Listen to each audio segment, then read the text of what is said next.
Hello and welcome to the Pause First Academy channel. I'm Kim Colegrove. Today I have a guest and I'm really excited to talk to my guest and also for you guys to hear about her background and what she does in terms of health and wellness. My guest today is Jo Swensson. Jo, thank you so much for being here. I'm going to let you introduce yourself. Tell us about your background, and I know you're close to retirement and you've created your own business centered around holistic health and wellness. And so tell us all about what you have going on. I'm happy to, and thank you for having me on your podcast. This is a big deal for me. I really enjoy your content and everything that I've learned from you. And being a part of the wellness world has been a dream of mine for a long time. For those of you that I haven't met before, I'm Jo Swensson. I am an integrative health coach. I'm also an herbalist and a Reiki healer.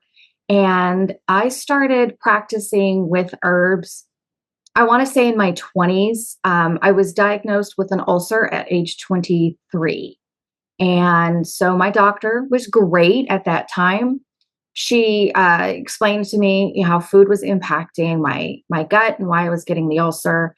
And so I started experimenting and looking into different ways of caring for my health and understanding the impact of food. And then I discovered herbs and just kind of practiced and dabbled and, called myself a kitchen herbalist for a while. But over the years, I really got involved into the wellness. I don't want to call it a movement, but the importance of wellness. And I've been a mental health advocate for first responders for a little over 16 years. In addition to that, I became a fitness specialist. I've been a weight loss coach. I've done mental health first aid. I have a full-time job that I'm getting ready to leave, and so I've been teaching first responders all of these things for a good part of the 16 years that I've been there. So, with my health challenges, I suffered from a lot of gut problems that no doctor could seem to diagnose. So I really dived deep into this about 11 years ago, and started becoming my own health advocate. And it was through that I discovered the impact of stress and how it was affecting me. So I like to call myself a former type A because I've learned how to slow it down, which honestly, for years I didn't. I was a go, go, go kind of person. Um, then I got a little bit older. I went through menopause and things didn't quite function as well. My body was changing and I didn't know what was going on. So through all of this, I reached back into the herbal background that I had and reached deep into all of the wellness things I had learned. And that's how I put together my company, which is Olivia-Bell, which is a comprehensive lifestyle wellness company. And I mean, in a nutshell, I help people manage their stress through lifestyle changes in a holistic way. I love it so much. Okay, Olivia-Bell is your company. And then for anyone who's listening, I will include all of this information in the description box. So no worries having to capture anything or remember anything or rewind or all the things. This is what I do when I listen to podcasts or I watch YouTube videos. I'm like, what was that? What was that? Yes. I'll include everything in the description box. Okay, I love what you're doing so much because you're perfect for my audience because I've worked full-time with society's warriors, protectors, guardians, and healers since 2017. So veterans and first responders, but also nurses, court reporters, social workers. It's like this really big group of professionals. I tend to just call them trauma exposed professionals. Yes. People who have these difficult, high pressure, high stress jobs that inevitably expose them to trauma. So often these jobs have a bigger dose of stress than Yes. than people who work outside of these professions. So as you know, that this is the group that I've worked with full time. Prior to this, I worked in corporate settings, with the rest of the world. So I've learned a lot working with this group, and I've learned that people are just existing with chronic illness, chronic pain, chronic inflammation, uh, terrible sleep problems, and on and on and on. And, you know, being open to holistic wellness, holistic healing, and some of the things that you've mentioned, uh, it's been a little bit of a slow roll for this group because, some of that Yes. stuff was traditionally kind of considered hippy dippy outside the norm and or whatever. But what I've noticed in the past 10 years and an insurgence in the most recent 5 years is people opening up wide to these Yes. concepts and understanding there's nothing weird about it. And it can in fact be very helpful for you to learn about and understand what holistic health, holistic wellness means and to kind of open up to it and to integrate at least some of it, into your life. So I'm really curious about everything you do. Of course, I love everything you're doing because this has been my world for a very long time. And I'm really happy to introduce this to other people. So I'm specifically thinking about um, women right now. So would you say your client base has been primarily women, or are all women? I have a lot of women. There's a few men just through work. Yeah, Obviously, in a law enforcement type setting, do have males that will come ask me questions. They, I don't want to say are resistant. They're just not as open to a lot of the techniques that I use and that I recommend. So my base client base is women. yeah. I've found that too in my work, Yeah. introducing, you know, conscious breathing exercises, meditation, and mindfulness. I've also found, like, I'm not trying to knock the guys, fellas, if you're listening, I'm not trying to knock you. I'm just saying what I've Oh. experienced is that women have tended to be a little more open and open-minded, Yes. but because of the groups I work with, I'm working with about 50-50. And but that's changed. Like I said, in the most recent 5 years, I talk about Yes. it much more openly, and when I, like, go work with police departments or fire departments or whatever, I'm realizing, wow, everyone's really opening up. I think people are tired of suffering. What do you think, Joe? Oh, I have to agree. In fact, I had somebody reach out to me when they realized I had started this company that works with me. And they're like, "Hey, you're doing wellness and holistic stuff?" I go, "Yeah, that's what I do." "Okay, good. I need to talk to you because you're not going to believe what I started doing." And I'm like, "Okay." So we have a conversation scheduled for next week. And I'm like dying to find out. But they were willing to step outside the box and try something different. So I love um, it. I love it. And when I'm people excited to find that out. yeah, when people try these things and they realize, "Oh, I feel better. That helped. Wow." Um, what I love about it is then they'll tell someone, at work. They'll go, "Well, Yes. hey, I removed this from my diet, or I added in 10 minutes of exercise a day, or whatever, some just the little things, and I'm feeling Mhm. better." So, and then, so I said, I'm thinking about women right now because I have a lot of friends who work in these professions that I discussed or are retired. And I've had a lot of conversations with women over the years about it, that they realized way into their careers that they had a lot of hormonal issues that they didn't realize were causing their health problems. A lot of inflammation in their systems that they just were unaware of and didn't even know what that meant. And so as they got older and opened up to some of this holistic health Yeah. information, it really turned things around for them. And it's all connected. I mean, this is what I tell everyone. You can't separate mental health, emotional health, and physical health. Like, those aren't three different things. It's all health. And Yep. and really, I mean, that's the way I try and explain holistic health or holistic wellness to people, because they hear holistic health and they think weirdo, or, a lot of people Oh, do, yeah. hippie stuff. And I go, Exactly. really, it's about a person's whole being and a person's whole life. Holistic, it encompasses your life and your mental, emotional, physical, Mhm. relational, social health. It's just kind of about everything. If you only focus on your physical health, you're leaving a lot of other components out that contribute to that physical health. Oh, absolutely. Yeah. Okay. So So you have worked as a training supervisor for first responders for a very long time. Mhm. So you really understand this world of warriors, protectors, guardians, and healers. And you understand the Yes. unique stressors, the exposure to trauma, the shift work, the sleep issues, and on and on and on. And that's what I love about what you offer and coming to talk to my audience because, it's a unique group. It's a unique group. So you really do Yeah. understand these clients that come to work with you. So tell us at what point in your career did you decide to go all in, or at what point in your life did you decide to go all in on holistic health and wellness? And you already shared a little bit of this with us, but what were those specific health challenges that you can say would have continued and wouldn't have gotten better had Mhm. I not integrated some holistic wellness? Does that make sense? It does.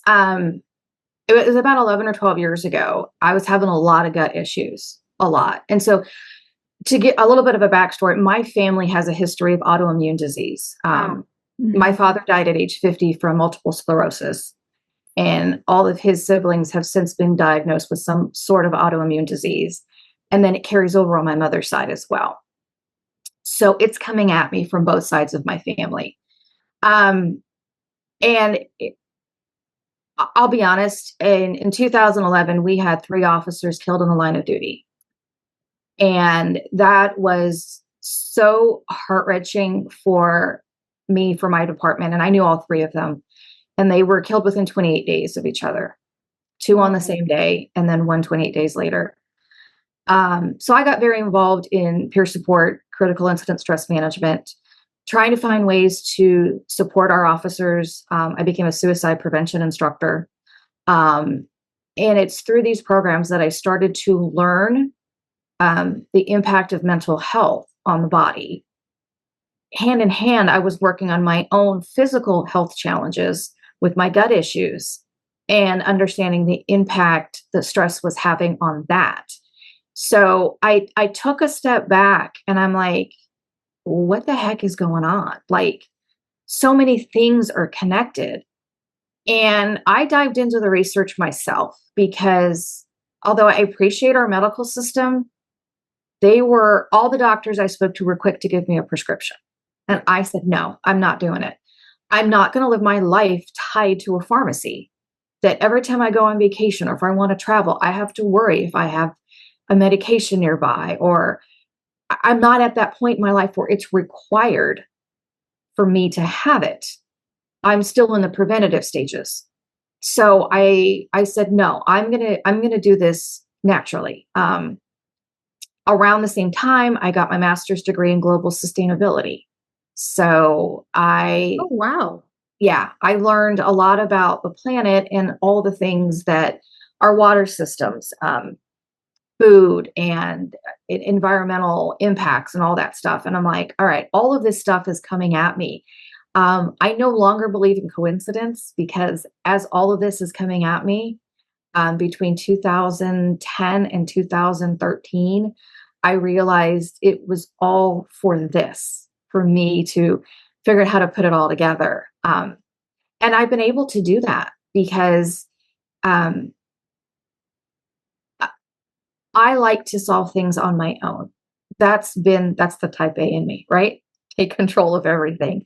But I had to learn to let go. So even though I'm in control of the letting go, I guess is the way to say it. Um, and looking at different modalities. I know the first time I was introduced to you was at a COPS conference in Chicago, and you had done a presentation on. I remember that. Boy, that was a long time ago. Yeah, but that's when I first I met you. I sat in the audience, I should say, and I was like, wow, this means something. And that all that did was reinforce the path I was on. So I think that was 2018 or 2019. It was 2018. Isn't Okay. that interesting? Yeah, it's so interesting because I think about this all the time with my life.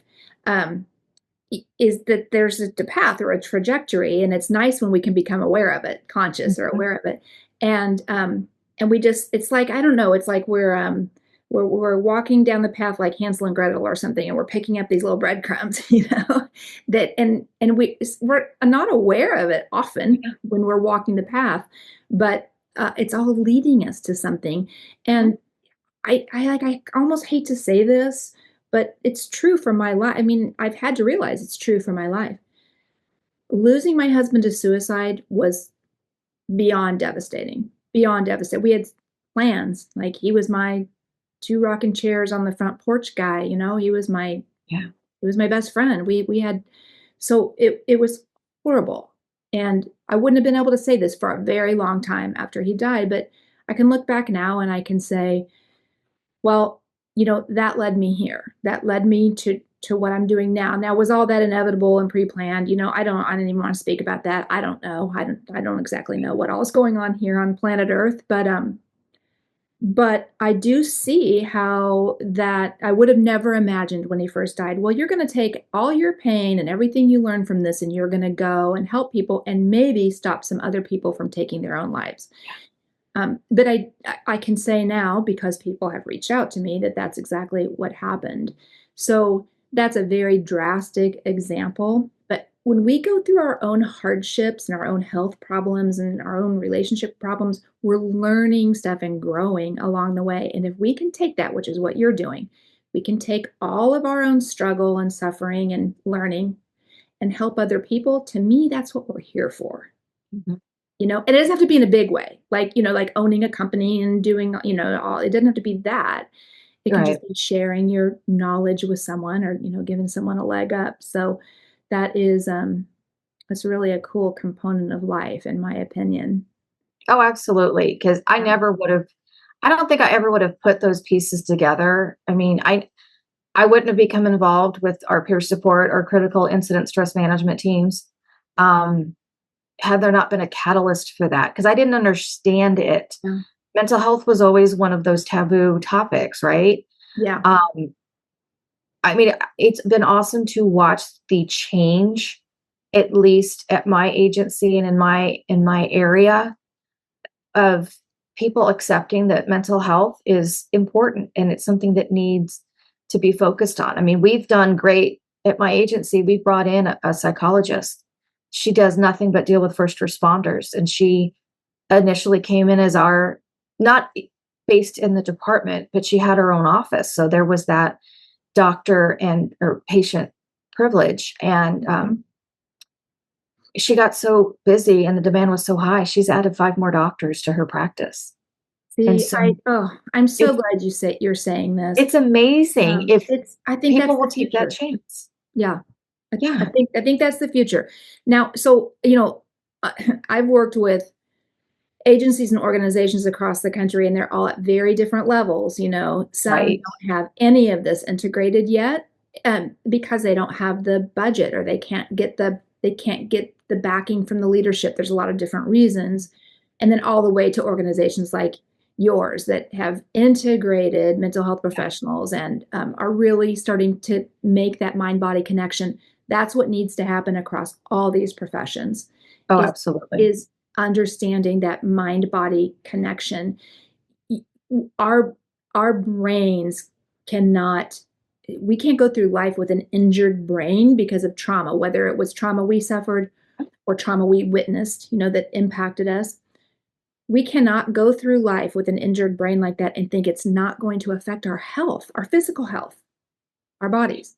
Well, that's true, and the problem is that, nobody's looked at the brain trauma and the impact that's come forward as a result of that, and actually thought it would apply to people, everyday people, and that's the difference.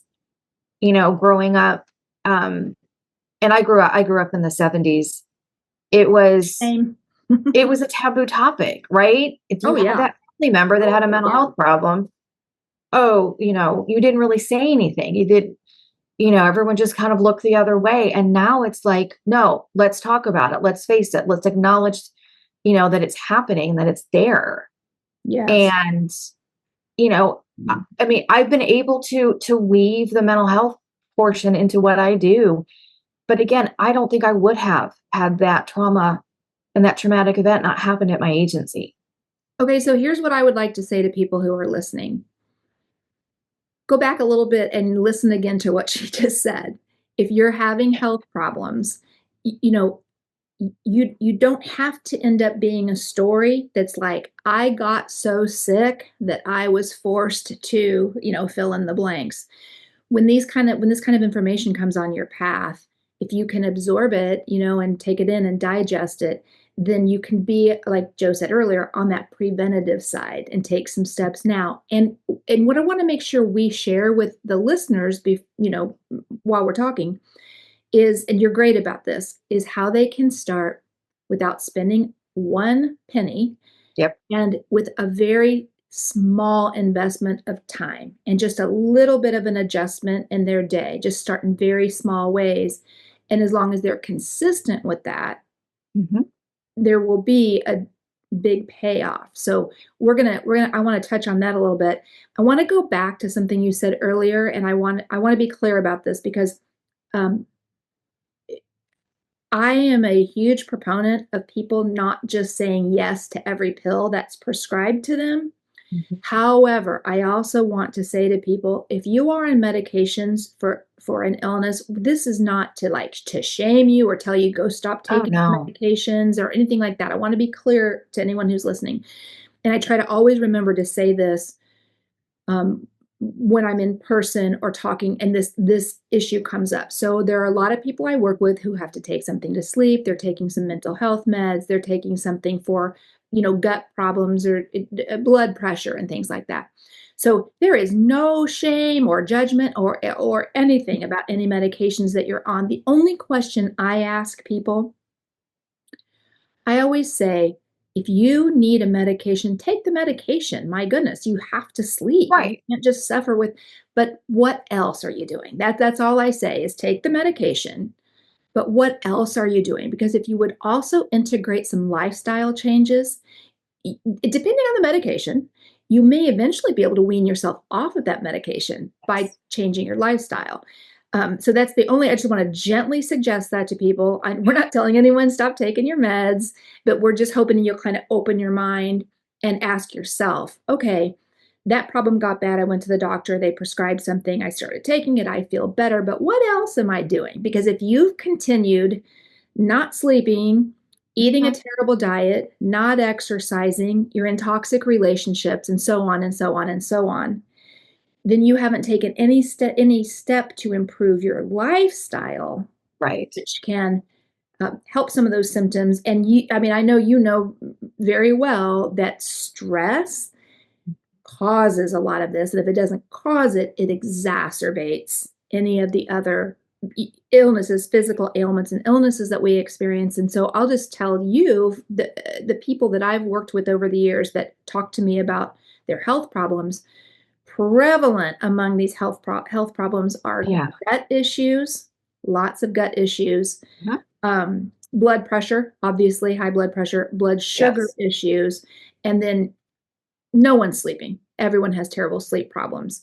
So is there any of that you want to address or talk about? Because are those like the kind of the top ones that you deal with too? Blood pressure, blood sugar, gut health is. Is huge. Oh my And God. And then the sleep. amount of, yeah, the amount of people that have those problems. A lot of people come to me that have metabolic syndrome, and that's going to be the blood pressure, the A1Cs, the cholesterol. Yeah. Um, but here's the thing. I can have these conversations with people all day long. If they're not willing to take ownership of their health, it's going to continue. So I have a real frank conversation with people. Um, I blame the last 16 years working with first responders. I've learned how to not beat around the bush and just be open and honest. Mhm. Um, because uh, you have to have those conversations. People need to understand this is your health. This is your health, not Your somebody life, else's. your very Yeah, life. Yes. it is. And I had somebody that tried to blame their family for their problem, for everything. And I looked at them and I said, until you're willing to accept ownership You're the ones that put, the food in your mouth. You're the one that decides what time you go to bed. You're the one, I mean, you are making these decisions. These are your choices. No one is forcing you to do any of this. Until you can figure out how to respond to that, I can't help you. And they came back to me a couple of months later and they said, you know what? You were right. I was so busy blaming everybody else, that I've had to take responsibility. And they actually ended up going to therapy and they needed it. And I'm so thankful that they did. But, part of me, I mean, in those conversations, I don't know about you, but those conversations, when you have them, they sit in your head and you're like, God, did I say the right thing? Right?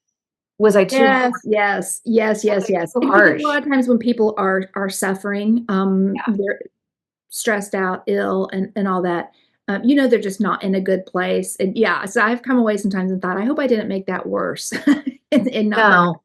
or And I hope I wasn't beating up on them, yeah, but people but in these professions, for the most part, I mean, I have worked with mental health professionals and some social workers and nurses and things that maybe are not as black and white, cut and dry. They tend to be a little more tuned into mhm, the subtleties of what we're talking about.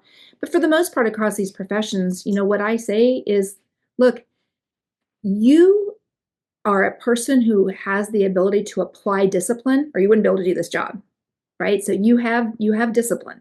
yeah. All I'm asking you to do is apply some of that discipline to yourself. And a lot of times, at least in these high pressure positions, they have decision fatigue. So they can't make the decision at the end of the day. So what I do is I give them a roadmap and I'm like, you need to do this, this, and this. Just do those. Just do that. And let's see how it goes. Oh, we have an appearance. Oh, Well, hi. it's Ellie. Oh, Ellie. Ellie, she's my rescue. Hi, Ellie. I'm a big dog person. I can see mine from here. She's laying across the room on the bed. Well, I named Oh, Olivia-Bell after my first rescue dogs. And oh. Ellie here is my third. So I know we've talked about this before, that we're both crazy dog people in the best possible way. Okay, so to the point you were just making, I have two things. Based on the people you've worked with, in your capacity as a first responder trainer, Mhm. educator, and then also some of the clients that you've worked with in your business. I know that a lot of them are suffering from the things we've talked about, right? And then Right. that's why they come to you. They're sick of being sick. So, two things. Can you tell us off the top of your head what would be um, your top three holistic wellness changes, like lifestyle changes that people could make to experience some, immediate relief? And then after you talk about that, do you have, like, can you share with us any one or two success stories of clients that came to you and they had gut issues or whatever it was, and you helped them integrate these lifestyle changes? And in, because I always love to hear the success stories. So what's your So, top three? so the top three is making sleep your priority, and in fact, I'm working on a course for shift workers, and it's about sleep, getting better sleep, and shift work. So I'm working on that. But making sleep a priority, and especially for our first responders or people that do have shift work, it's really based on quality. So if you don't make sleep a priority, then everything else falls apart. Your diet falls apart, your movement falls apart, your mindset, your reactions, your emotions. I mean, we all know what it's like when we don't get enough sleep. So I always tell people you've got to figure out how to prioritize sleep and have it fit into your responsibilities in your life. That's really hard for people. I It especially is. shifters. And so I guess that's between your really good ideas, how to simplify the sleep, to give them ideas and Yeah. suggestions, and then them applying a little discipline to Yeah, and themselves. but Yeah, that's why I decided to put a course together, because there's little things a shift worker can do that I know when we bring on new hires and I have the conversations with them. And I'm like, when you get assigned to the midnight shift, or you're working a late evenings and you're checking off work at 2 a.m. or 3 a.m. or 4 a.m., here's some things you can do, like set the temperature in your room to cold, get it as cold as you can tolerate, because you are going to sleep better. Mhm. And I tell them to focus on the quality over the quantity when it comes to shift work, because we're sleeping, our circadian rhythms are off. And so there's little tips and tricks and things that you can do to improve the quality, because our brains need the break. That's what sleep is. It's giving, I always liken our brains to like a library, and throughout the day we're pulling books off the shelf. And at the end of the day, when you go to sleep, you're reshelving those books. But if the books don't get reshelved, then it's not gonna it's checked out, right? So that part of you is checked out. I love So it. Good analogy. uh, It helps my brain. It definitely helps me. Yeah. Yeah. That's yeah, and so I always talk about that. And sometimes you have to focus on the quality, not the quantity. gotcha. Getting into the deep sleep, the REM sleep, the light sleep, all those different sleep stages. And our average sleep cycle is about 90 minutes. So if you Yeah. need to, I hope people are listening here with both ears, because this sleep piece, and when oh they my God. understand how damaging it is to the brain to go Mhm. through years or decades in a general lack of sleep. Yeah. Okay, so step one and the foundation, the first thing you would have them look at and try and improve would be sleep. What's next? Yes. Second thing is going to be food. I don't subscribe to any preconceived diet. I'm not going to say you need to be keto, you need to be vegetarian. I don't do any of that. What I tell everybody to do is eat plant centered meals, which means there's more plants on your plate than meat. Okay, And when don't turn off the recording. Don't stop the video right now, anybody. Freeze. because plants are Listen to growing, the rest things of growing what in the she said. ground, not Go vegetables. ahead. Go ahead. Say that. I talked over you. I'm sorry. It's not only vegetables. Yes. Yes. Yes. Yeah. So plant centered could be grains, right? I like Chipotle bowls, right? If you Mhm. do a burrito bowl, you've got rice, you've got beans, you've got veggies, and then you've got your meat and your cheese. And if you're going to add the sour cream or whatever, that's, um, but the dairy is not plant centered, but the rest of that burrito bowl is. Even if you do the burrito, the tortilla, that's plant centered. That comes from a plant, not from Yeah. meat. There are way too many grown adults who immediately turn their nose up to vegetables. And I'm like, oh Oh my yeah. gosh. I think that's kind of that becomes habitual. But when you say plant-based diet or plant-centered diet or, whatever that is, it scares people off. But no, y'all, I mean, it whatever comes from the earth, food that Yeah. comes And from the earth. I like to do a ratio of 5 to 1. So for every serving of meat, you have 5 plants, right? Yeah. So, I mean, if you look at a burrito bowl, you've got the rice, you've got the lettuce, you've got the beans, you've got the vegetables and the salsa. There's your five. And then Yeah. you throw meat on top. There's I your love plant. it. That's So, plant centered and it's super easy. yeah. So when you help people work on their diet, this is something that I think will improve on in the future. I think it's getting better, but I don't think there's any one diet that's right for everybody. There are people that swear by this diet or that. Well, if that diet works for you, that diet works Mhm. for you. I think we have to be better individually. And I know some of the stuff we're throwing at people are like, I don't have a spare 5 minutes in my day. And so this all feels like a bunch of extra stuff I'm supposed to add to my to-do list. But just hang on a second. I think we have to be a little bit better about listening to our own bodies, checking Mhm. in with our own bodies.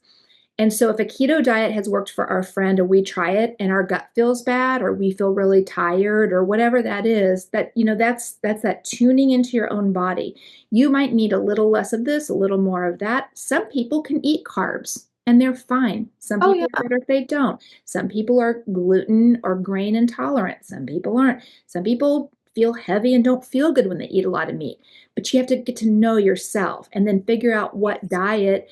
And by, like, I don't mean to be gross, but by how you feel, the amount of gas that you have, the amount of Mhm. reflux that you have, your bathroom habits, like all that. That's how you listen to your body and kind of Yep. figure out what works. So people don't need to be scared off by, changing your diet. You can make small changes, right? Just And little. most people that I work with don't have to change their diet. Like, they're like, "Well, no, I need to eat this." Okay, great. Add more plants. Yeah, Just add more plants yeah, to the meal. That's it. yeah, yes. And I mean, things like I was making roasted vegetables and I threw some garbanzo beans in there or chickpeas, whatever you want to call them, Mhm. and pulled them out. And everyone goes, "Oh, hey, these are really good." I'm like, "Okay, they're beans." Right. But I was just roasting like potatoes and carrots and um, something else. I don't remember what. But so it was just throwing some of that on there as a way to get some extra plants in there. Yeah, and protein. Oh, yeah. Yeah, So yeah. Okay, so sleep, we're gonna say sleep, eating. Let's don't say diet. food, Sleep, food, and what's your third? movement. Movement. I'm not talking exercise. I'm not telling everybody they need to get on a, run a 5K or a 10K. I talk about 10 minutes every day of dedicated movement. That can Okay. be 10 minutes of cleaning your house. That can be a 10-minute walk after a meal. That can be, if you want it to be 10 minutes of dedicated exercise, fantastic. But for 10 minutes a day, get the blood flowing through the body, get the heart pumping a little bit. Start cleaning your house, right? It'll take me at least 10 minutes to clean my kitchen, but I'm cleaning it without stopping. I'm constantly moving, right? Okay, so if somebody Washing, is literally gonna use this as their 10-minute a day movement, you want them to, like, move around with some purpose, yes. like, because is the goal to get the heart rate up a little bit? Yeah, Yeah. you want to get the heart rate up a little bit. You want to get the blood flowing through all the body at a little bit of a quicker pace than it has been throughout the day. So get your heart rate up. If you live in a two-story house, you could be climbing these stairs, right? Cleaning up stuff and bringing them up the stairs or coming back down the stairs. Or if you got a laundry room in your basement, right? You're just lugging laundry downstairs and going back up and down the stairs. Look at what you have in your home. Um, you know, it could Yeah. be 10 minutes of cleaning up your garden or raking leaves in the yard. But Oh, the yeah. whole idea is 10 minutes. Now, a lot of people will be like, well, I want to walk after dinner. Great. Increase the pace just a little bit. You should feel a little winded, but not too much. You should be able to still carry on a conversation, right? And that's what you should be doing as you're walking, not sloth paced, right? You want a little bit of a little quick step, Not a but not Sunday too much. stroll. Yeah, not a Sunday stroll, but you want to be able to have a conversation with the person that you're walking with, right? Or I see a lot of people in my neighborhood on the phone, Ah, you know, their earpiece in and they'll be walking and having a conversation. And you should be able to do that, but get to a pace, where you can still carry a conversation. Don't, and work because as you do this, you'll be able to walk a little bit faster and you'll be like, oh, but again, you see, I'm not saying go walk a mile. I'm not saying 10,000 steps a day. I'm yeah, it saying, doesn't it's not an hour hardcore no, workout at the gym. Go do that. If you can do that and you wanna do that and that's what you yeah, it's great too, but what you're talking to people who live a sedentary lifestyle and don't have any form of exercise at yeah, all. And so yeah, but what I love about what you're saying is people who do sit in a vehicle or sit at a mhm, desk or and then when they get off work they're so tired they cannot imagine going to work out and they can't get up early enough. They're a shift worker, they're barely getting sleep as it is, and they're like, I can't fit exercise into my day. You're giving very simple and tangible ways that you can fit it. I don't think people yeah, would think if I walk around my house putting away laundry and vacuuming that counts as exercise. It counts as movement, yes, and start with 10 minutes of movement. See, this sounds like kind of a fun project to come up with, to brainstorm and come up with, 5 or 6 different ways that you can integrate that 10 minutes. So I've always used my steps at my house as part of my workout. So I'll do mm, my toe lifts on them and I'll walk up and down or I'll jog up and down. I use my steps as like you would use a piece of machinery at the gym. yeah, use that. But I why have a not? friend who's a runner. She runs, short, what do you call it? Anyway, she's a runner. Like races and stuff? Yeah, yeah. Not marathons, but small mini marathon or whatever they A call it. 5K, a 10K? Yeah, yeah. And she has struggled off and on with depression in her life. And she tells people, just walk around your house or jog around your house. It depends on what kind of a house you have. But she Yeah. talks about the mind-body connection and how well, first of all, it counts as exercise. Even if you have a house and you can just walk like a circle around your house, like even just living room to kitchen to dining or whatever that is.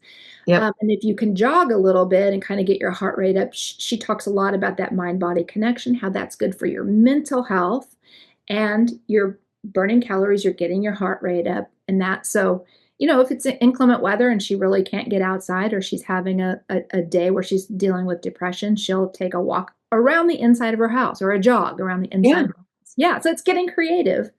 It Yeah, is. And 10 it's minutes. amazing what people can come up with when they go, oh, hey, I could do this for 10 minutes a day. Who Yeah, knows? yeah. I love that. Okay, so can you share with us? I mean, obviously, we're not asking for names or anything, but could you share just one or two stories of clients that have come to you with some of these specific ailments that we've talked about, and Yeah.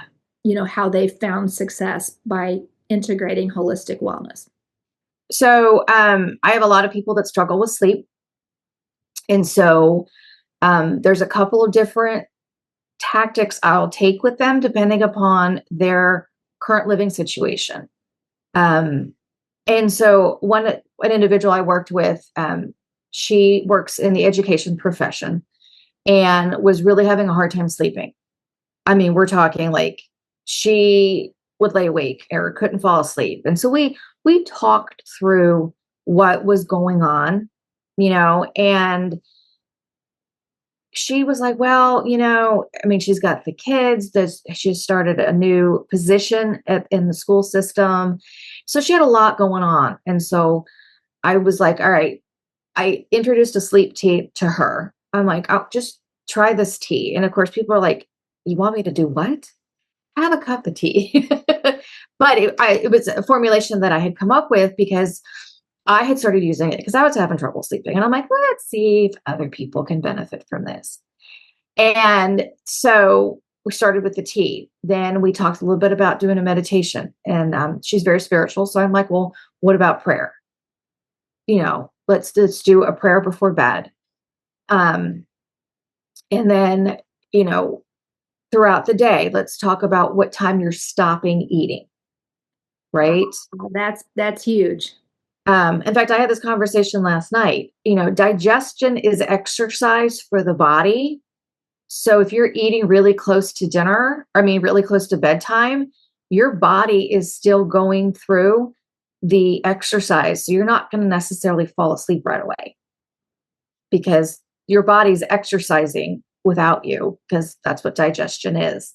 So we talked about, stopping eating at least 2 or 3 hours before bed. Mm-hmm. Stop That's hard for drinking. a lot of people. I learned that It is. in a Ayurvedic program that I went through, and I was very resistant to it in the Yeah. beginning. But I can attest to the fact that if I stop eating at least 2 hours before I go Correct. to bed, 3 is a better window. Yeah. The gut improvement and this quality of sleep is Mhm. immeasurable. Yeah, Yep. go ahead. And then we added magnesium Uh-huh. also, magnesium supplementation. And depending upon your lifestyle and your situation, there's different types of magnesium. And so we talked about it and I explained the differences in the magnesiums, and we did that. And she was like having real good success with her sleep. And her 19-year-old son started drinking the tea, and he goes, hey, mom, um, I don't have to take my melatonin anymore. And I was like, are you telling me your 19-year-old son started drinking this tea and doesn't need melatonin anymore? I mean, that a lot, and he, has a new job and was going to college. And, so of course he had some stressors as well, but he kind of picked up on her cues. And I'm like, I got a 2-for-1 in this I family. This love is that. Oh my gosh, I love great. that so much. Hey, could we pause right here and talk for just a minute about melatonin? I have some pretty strong opinions about melatonin, and but I don't have your credentials. So I do oh man, like I feel like 85% of the people I talk to across the professions I work with are taking melatonin, and I get it. They need to sleep. Mhm. However, they don't understand about some of the dangers of synthetic melatonin. Can you Yes. speak to that a little bit? Yeah, so the body's going to naturally produce its own melatonin, Mhm. right? So when we start taking the supplement of melatonin, the body stops producing its own. Yeah. And so it's really important. The melatonin is needed to help induce the sleep. It's part of our circadian rhythm, it's part of the sleep cycle. So if it's one of those things where now we become so dependent on the melatonin, we can't exist without it. So coming off of it is, I like to say, everything needs to be low and slow. So if you're going to start to take yourself off melatonin, start slowly. Don't stop it like that, because the consequences can be huge for you. Because your Um, brain's addicted to it. oh my God, yes. And Yeah. then you are going to be just useless for days. Mhm. And you're going to be like, I can't do this. Like, you're just going to go, stop, I'm done. So, you coming back? She's coming back. I do. So it's really important that if you do take melatonin, that you're picking and choosing. Like, some people need it when they travel, right? Yeah. Or some people will need it when they have a shift change, if they're going from a midnight shift to a day shift, or a day shift, whatever the change is. And they might need it just to get their body back into its natural circadian rhythm for a little bit. That's okay. It's when they become dependent upon it every single day, Yeah. that's the Yeah. concern. And people just do not understand about taking an over-the-counter synthetic, man-made synthetic. That's not the melatonin that your brain and body naturally will manufacture. Right. And so just understanding that, um, and there are also, so I know that you focus a lot on stress reduction, stress management, as kind of one of the core values that you teach people, Yep. um, core lifestyle changes. And so I'll just like interject this for anyone who is struggling with sleep and is really tuned into this portion of our conversation. And that is, there are stress reduction practices, personal practices you can use that will also encourage your body to manufacture melatonin, and meditation is one of them. When you practice meditation regularly, it helps decrease the stress hormones in your system. There's a lot of science and research to support this. This is data, this is not just my opinion. So it helps your body reduce the stress hormones, simultaneously boosting or increasing some of the more beneficial hormones in our system, like serotonin, which is sometimes called the happy hormone, melatonin, which is crucial for healthy sleep patterns. So I just want to interject that. It's not going to be any one thing, but if you could, um, like make the commitment to yourself to to take in what we're saying and say, okay, well, let me, look into this sleep tea or these herbs or something. I'll try that. Let me try meditation for 2 weeks or something and just see.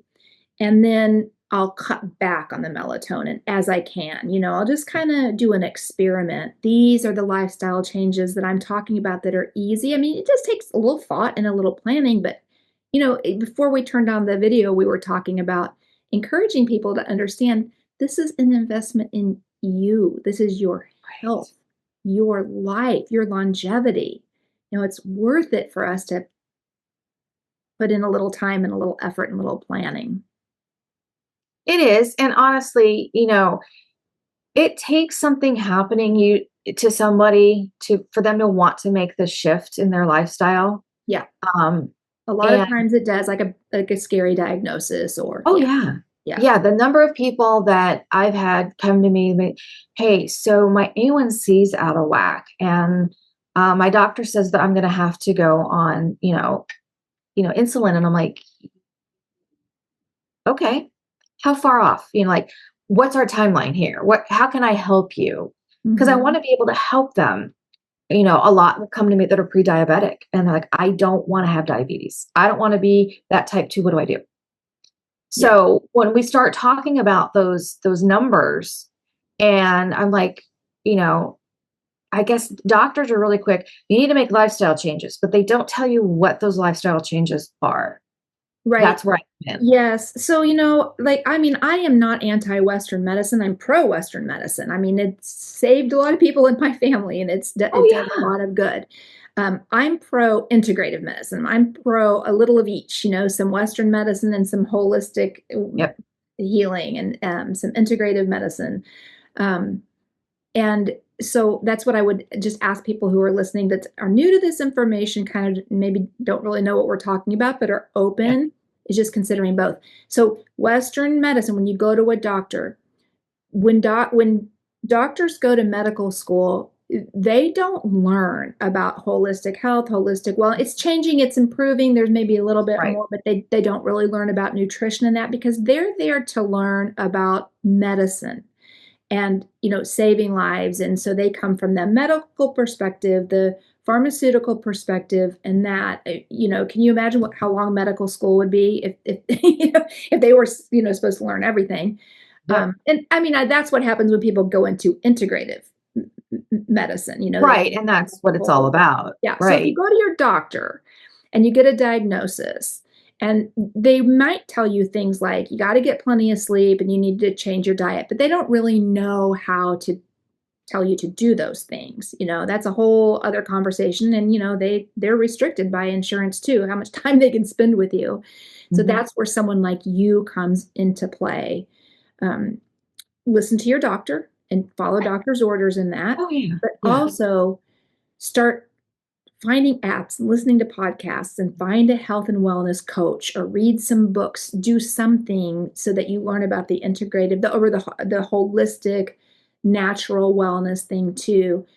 Make some slight lifestyle changes and integrate it yourself. That's like the magic. That's the secret sauce. That's the magic of this. Yes. And I like to say I bridge that gap between these lifestyle changes and your doctor. Like, You and 100% you do. Yes, yes, you're a bridge. You're a bridge between these two worlds.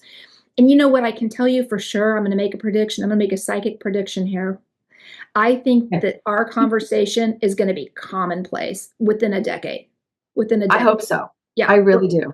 This is like people are just going to be, crossing that bridge left and right. Just like, yeah, I go to the doctor and I have an integrative health coach, or I go to the doctor and I get chiropractic and Reiki and, like that. I think it's just going to Oh become yeah. I mean, normalized. things like acupuncture. I mean, I Yeah. had a conversation with somebody like, I'm like, have you tried acupuncture? They're like, the needle thing? I'm like, it's not that bad. Um, or there's a technique called rolfing, which has Mhm. to do with the muscle fascia. Yeah. And I'm like, go, here's a person, go talk to them, try this. And they came back and they're like, oh my gosh, like Yeah. it solved the problem. But it's not Myofascial release. Yeah. Yeah, that's something they never would have heard of or thought of. They just thought they were going to have to live in pain. And I'm like, there's other options out there. I Yeah. mean, I've done a lot of this research on my own. I've gotten, I'll be a certified herbal educator this year. And so I mean, taking all of these things that I've learned and being able to package it up really nice and tidy has Yeah. been so fantastic for me. But the people that have seen me on this journey have been like, I'm like, I always talk about like, Snoopy and Charlie Brown, and Lucy had that booth that said the doctor is in. Mm-hmm. That's how I feel sometimes because people will be like lining up, asking a question like, go try this, go here, do that. And I love it. I But love that's it what too. brings I me love it joy. too. I guess we'll kind of start the wrap up here. I just want to tell you how excited I am for you I know you're retiring later this year, is that right? That's the plan. Yes. Yeah. That is And so definitely the plan. you'll be able to make that transition into doing this work full time. I already know you're going to help tons of people, which is just huge. And I love that you really understand this demographic, this particular demographic. Yeah. So thank you very much for all the work that you're doing and all the work that you will do in the future. Um, If people want to know more about this, they want to learn more, they're ready to make some changes, tell me how they can connect with you, learn more from you, get an idea of what you offer. Tell me all the ways they can find you. Sure. I have spread myself over every possible medium I could find, but my website is Olivia-Bell.com. Okay. That's our website. Right. And there you can, it'll have links to all of the social media, but I am on the social media platforms as Olivia Bell Holistics. Okay. And Olivia so Bell that's Holistic. Instagram, Facebook, Pinterest. Um, where else? Oh, and YouTube, my YouTube channel, Okay. And your YouTube channel is called Olivia Bell Holistics. Yeah. OliviaBellHolistics. All right. So if you're listening, don't worry. Just I'll include all this in the description box below. And also, I know some people get confused about that. So just if you're looking at the video, you go below the video where you see the title, and then you'll see dot, dot, dot more. And you tap on that, and that opens the description box. If you're on your phone, you might have to look down one more time to dot, dot, dot more, tap there, and that will expand the description box. So anything we've talked about, any information we've shared, links or anything, I'll include all of that so you can go check out what Jo has to offer. And any closing thoughts or closing words, anything you'd like to say to me or to the listeners before we wrap up? Well, thank you so much for having me. Thank you for Um, being here. this has been fun. Our first responders, our frontline people that work all of these crazy jobs that do so much for us to keep us safe, to keep us healthy, to keep us whole. They deserve just as much in return as they give us. And so I hope that my platform and what I'm able to bring to the table can help repay them for all that they've done for me. That's beautiful. You're right. They deserve for us to take care of them. I've said this so many times. They are the fixers, the savers, the rescuers, the healers, and they give so much of themselves. And what in the world would we do without these people? We Right. wouldn't have a functioning society. And we have done a lousy job as a society of taking care of these people that take care of us. So Yeah. I agree with you wholeheartedly. All right, my friend. I know that you and I will stay forever connected. We have some great conversations about things we want to collaborate on in the future and things we want to do. So I'm sure this isn't the last time that we'll talk. I appreciate you being here so much. Thanks for taking the time. I wish you the very, very best of luck with everything. Thank you very much for everything that you're doing for these trauma exposed professionals. All right.